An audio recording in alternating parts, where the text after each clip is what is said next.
ओम नमो भगवते महावराहे। आज नवनीत धेनु तथा लवण धेनु की दान की विधि सुनेंगे। पुरोहित होता जी बोले, राजन, अब नवनीत धेनु के दान की विधि सुनो, जिसे सुनकर मनुष्य संपूर्ण पापों से छूट सकता है। गो चर्म प्रमाण की भूमि को गोबर से लीपकर उसके ऊपर काला मृग चर्म बिछाकर 2.5 सेर वजन का मक्खन से भरा हुआ एक घड़ा वहां स्थापित करें। उसके उत्तर दिशा में चतुर्थांश भाग वाला एक कलश बछड़े के प्रतिनिधित्व स्वरूप रखें। राजन, उस घड़े पर ही सोने के सींग और सुंदर मुख की रचना करनी चाहिए। मोतियों से उसके नेत्र तथा गुड़ से जीभ बनाएं। फूलों द्वारा उसके होठ, फलों द्वारा दांत तथा स्वच्छ सूत्रों द्वारा उसका गल कंबल बनाएं, अथवा शर्करा से उसकी जीभ एवं रेशमी सूत्रों से उसके गलकंबल का निर्माण करें। राजन, मक्खन से उसका थन बनाए, ईंख से चरण, उसकी तार में पीठ, रौप्य में खुर की रचना कर धर्म्य रोमों से उस धेनु को अलंकृत करें। पास में पंचरत्न रखकर उसके चारों ओर तिल से भरे हुए 4 पात्र रख दिए जाएं।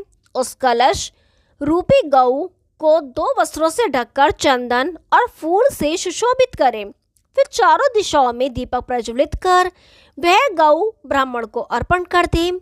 पूर्वोक्त धेनुओं के विषय में जो मंत्र कहे गए हैं, उन्हीं मंत्रों का यहाँ भी जाप करना चाहिए। साथ में इतना अधिक कहें, देवी, पूर्ण समय में संपूर्ण देवताओं और असुरों ने मिलकर समुद्र का मंथन किया था। उस अवसर पर यह दिव्य अमृत में पवित्र नवनीत निकला, जिससे संपूर्ण प्राणियों की तृप्ति होती है। ऐसे नवनीत को मेरा नमस्कार। ऐसा कहकर परिवार वाले ब्राह्मण को वह गऊ देना चाहिए। धेनु देने के पश्चात दोहनी पात्र और उसके उपकरण दे तथा उस गऊ को ब्राह्मण के घर तक पहुंचा दे। राजन, इस धेनु का दान लेने वाले ब्राह्मण को चाहिए कि उस दिन वह हविष्य तथा रस पर ही रह जाए और देने वाला भी इसी प्रकार 3 दिनों तक रहे। राजन, धेनु दान करते समय इस दृश्य को देखने वाला भी संपूर्ण पापों से मुक्त होकर भगवान शिव के सायुज्य को प्राप्त कर लेता है।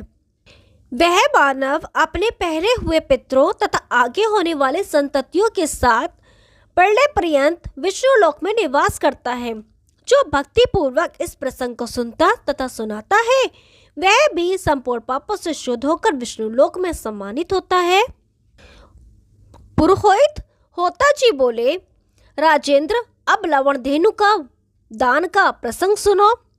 मनुष्य को चाहिए कि वह 1 मन वजन के नमक से एक धेनु बनाकर लिपी हुई पवित्र भूमि पर मृग चर्म के ऊपर कुशा बिछाकर उस पर इस लवणमयी धनु की स्थापना करे।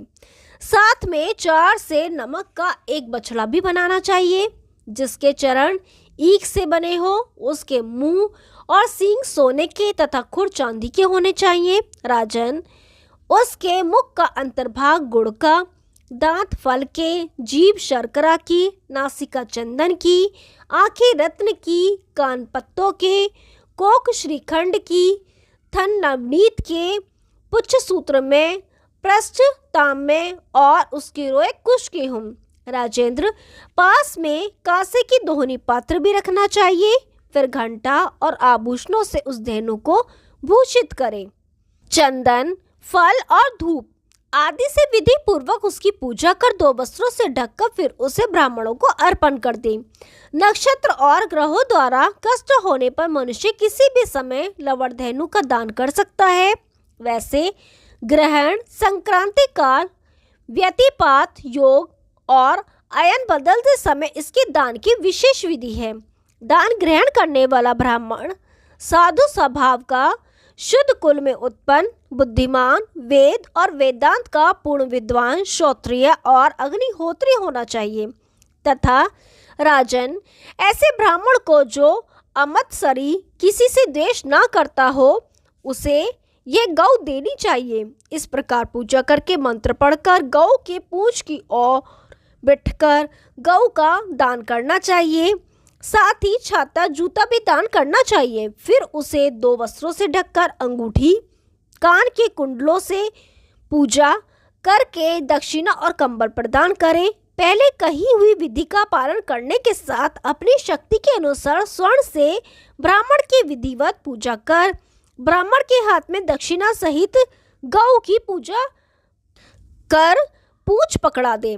साथ ही दान करते समय कहना चाहिए, ब्राह्मण देव आप इस रुद्र रूपी धेनु को स्वीकार करें, आपको मेरा नमस्कार है। फिर गौ से प्रार्थना करें, परम वंदनीय रुद्र रूपिणी गौ तुम्हें नमस्कार, तुम मेरा मनोरथ पूर्ण करो। लवण धेनु दान कर दाता एक दिन लवण के आहार पर रहे और लेने वाले ब्राह्मण को 3 रातों तक लवण के आहार पर रहना चाहिए। दाता इस दान के फलस्वरूप जहां भगवान शंकर का निवास है उसे प्राप्त कर लेता है। जो भक्ति के साथ इसका श्रवण करता है अथवा दूसरे को सुनाता है वह मनुष्य संपूर्ण पापों से छूटकर भगवान रुद्र के लोक को प्राप्त करता है। ओम नमो भगवते महावराहे। अब कार्पास एवं धान्य धेनु की दान विधि सुनेंगे। पुरोहित होता जी कहते हैं, राजन आप कार्पासमयी धेनु के दान की विधि बताता हूँ जिसके प्रभाव से मनुष्य उत्तम इंद्रलोक को प्राप्त करता है। विषुवयोग अयन के परिवर्तन का समय, युगादि तिथि, ग्रहण के अवसर, ग्रहों की पीड़ा, दुस्वप्न दर्शन तथा अरिष्ट की संभावना होने पर मनुष्य के लिए यह कार्पास धेनु का दान श्रेय होता है। राजन दान के लिए गाय के गोबर से लिपी भूमि पर कुश बिछाकर उस पर तिल बिखेकर बीच में वस्त्र और माला से सुशोभित कपास से बनी धेनु की स्थापना करनी चाहिए। धूप दीप और नैवेद्य आदि से श्रद्धा पूर्वक उसकी पूजा करनी चाहिए। कृपणता का त्याग कर 4 भार कपास से सर्वोत्तम गौ की रचना करें। 2 भार से गौ की रचना करना, मध्य तथा 1 भार से बनी हुई धेनु अधम श्रेणी की कही गई है। धन की कंजूसी का सर्वथा त्याग करना अनिवार्य है। गाय के 4थाई भाग में बछड़ी की कल्पना करके उसका दान करना चाहिए। सोने का सींग, चांदी का खुर, अनेक फलों के दांत तथा रत्न गर्भ से युक्त धेनु होनी चाहिए।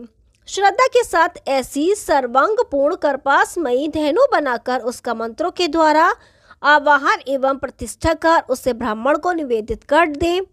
श्रद्धा के साथ संयम पूर्वक गौ का हाथ से स्पर्श करके दान करना चाहिए। पूर्वोक्त विधि का पालन करते हुए मंत्र पढ़कर दान करें।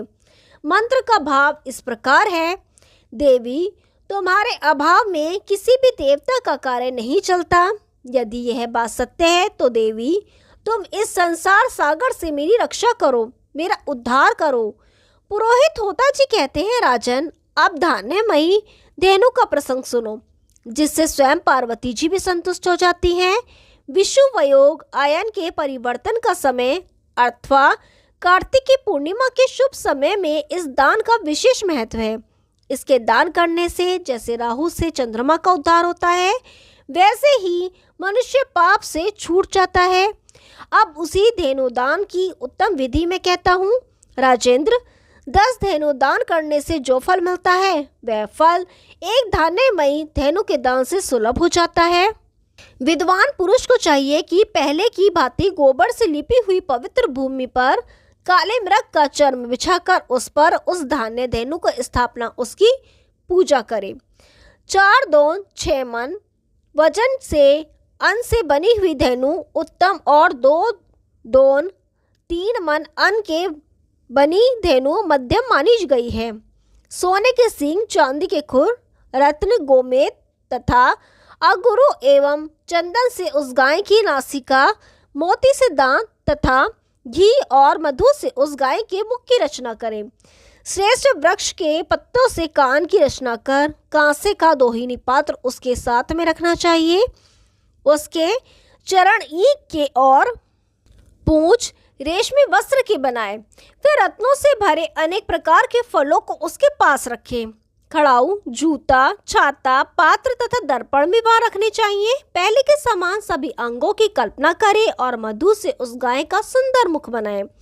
पुण्य काल उपस्थित होने पर पहले जैसे ही दीपक आदि से पूजा करने के पश्चात सर्वप्रथम स्नान करके श्वेत वस्त्र धारण करें। फिर 3 बार उस गाय की प्रदक्षिणा करे और दंड की भांति उसके सामने लेटकर उसे साष्टांग प्रणाम करना चाहिए। तत्पश्चात ब्राह्मण से प्रार्थना करे, ब्राह्मण देवता, आप महान ऐश्वर्य से संपन्न, वेद और वेदांत के पारगामी विद्वान हैं। द्विश्रेष्ठ, मेरी दी हुई है गाय प्रसन्नता पूर्वक स्वीकार करने की कृपा कीजिए।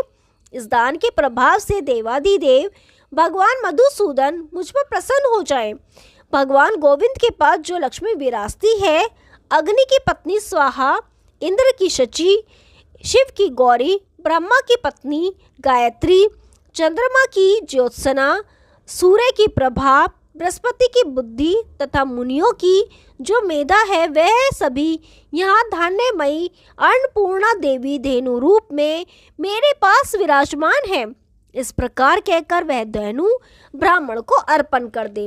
इस प्रकार गोदान करने के बाद दाता व्यक्ति ब्राह्मण की प्रदक्षिणा कर क्षमा मांगे। राजन, धन और रत्नों सहित संपूर्ण पृथ्वी के दान से अधिक पुण्य फल इस धान्य धेनु के दान से मिलता है। राजेंद्र, इससे मुक्ति और भुक्ति रूप फल सुलभ हो जाते हैं, अतः इसका दान अवश्य करना चाहिए। इस दान के प्रभाव से संसार में दाता के सौभाग्य, आयु और आरोग्य बढ़ते हैं और मरने पर सूर्य के समान प्रकाशमान, किंकनी की जालियों से सुशोभित विमान द्वारा अप्सराओं से स्तुति किया जाता हुआ वह भगवान शिव के निवास स्थान कैलाश को जाता है। जब तक उसे यह दान स्मरण रहता है, तब तक स्वर्गलोक में उसकी प्रतिष्ठा होती है। फिर स्वर्ग से च्युत होने पर वह जम्बूद्वीप का राजा होता है। दान्य धेनु का यह महात्म्य स्वयं भगवान द्वारा कथित है। इसे सुनकर मनुष्य समस्त पापों से मुक्त एवं परम शुद्ध विग्रह होकर रुद्रलोक में पूजा, प्रतिष्ठा और सम्मान प्राप्त करता है। ओम नमो भगवते महावराहे। अब कपिला दान की विधि एवं महात्म्य सुनेंगे। पुरोहित होता जी कहते हैं, राजन, आप परमोत्तम कपिला गौ का वर्णन करता हूँ, जिसके दान करने से मनुष्य उत्तम विष्णु लोक को प्राप्त होता है। पूर्ण निर्दिष्ट विधि के अनुसार बछड़े सहित समस्त अलंकारों से अलंकृत तथा रत्नों में से विभूषित कर कपिला धेनु का दान करना चाहिए। भगवान वरा पृथ्वी से कहते हैं, भामिनी, कपिला गाय के सिर और ग्रीवा में संपूर्ण तीर्थ निवास करते हैं। जो मनुष्य प्रातःकाल उठकर कपिला गौ के कले तथा मस्तक से गिरे हुए जल को प्रेम पूर्वक सिर झुकाकर प्रणाम करता है, वह पवित्र हो जाता है और उसी क्षण उसके पाप भस्म हो जाते हैं। प्रातःकाल उठकर जिसने कपिला गौ की प्रदक्षिणा की, उसने मानो संपूर्ण पृथ्वी की प्रदक्षिणा कर ली और उसके 10 जन्म के किए हुए पाप उसी क्षण नष्ट हो जाते हैं। पवित्र व्रत के आचरण करने वाले पुरुष को कपिला गौ के मूत्र से स्नान करना चाहिए। ऐसा करने वाला मानो गंगा आदि सभी तीर्थों में स्नान कर चुका। भक्ति पूर्वक उसके मूत्र से स्नान करने पर मनुष्य पवित्र हो जाता है। फिर जो जीवन प्रयत्न स्नान करता है वह पाप से छूट जाए, इसमें तो संदेह ही क्या। एक मनुष्य जो 1000 साधारण गौ दान करता है और दूसरा व्यक्ति जो 1 कपिला दान करता है, इन दोनों का फल समान है। यदि कपिला गौ कहीं मर गई हो तो उसकी हड्डी की गंध को भी मनुष्य जब तक सूंघता है, जब तक उसके शरीर में पुण्य व्याप्त होते रहते हैं। कपिला के शरीर को खुजलाना और उसकी सेवा करना परम श्रेष्ठ धर्म माना जाता है। भय एवं रोग आदि के अवसर पर इसकी सेवा करने से 100 गौ के दान के तुल्य पुण्य मिलता है। जो प्रतिदिन भूखी हुई कपिला गौ को एक भी तृण देता है, उसे गोमेध यज्ञ का फल प्राप्त होता है और वह अग्नि के समान देदीप्यमान होकर दिव्य विमानों द्वारा भगवान के लोक को जाता है। सोने के समान रंग वाली कपिला प्रथम श्रेणी की है और पिंगल वर्ण वाली द्वितीय श्रेणी की, लाल आंख वाली कपिला गौ तीसरी श्रेणी की कपिला कही जाती है तथा वेडुरिया के समान पिंगल वर्ण वाली चौथी कपिला है। अनेक वर्णों वाली कपिला पांचवी, कुछ श्वेत और पीले रंग वाली छठी, सफेद एवं पीली आंख वाली सातवीं, काले और पीले रंग से मिश्रित आठवीं, गुलाबी रंग वाली 9वीं, पीली पूंछ वाली 10वीं और सफेद खुर वाली 11वीं श्रेणी की कपिला गौ कही गई है। इन संपूर्ण लक्षणों से युक्त तथा अखिल अलंकारों से अलंकृत की हुई कपिला गौ भक्त ब्राह्मण को दान करनी चाहिए। इस गौ के दान करने पर भुक्ति और मुक्ति की प्राप्ति होती है। साथ ही इस गौ का दान करने के प्रभाव से देने वाले को भगवान विष्णु का मार्ग सुलभ हो जाता है। ओम नमो भगवते महावराहे। आगे का भाग कल सुनाएंगे, तब तक के लिए नमस्कार।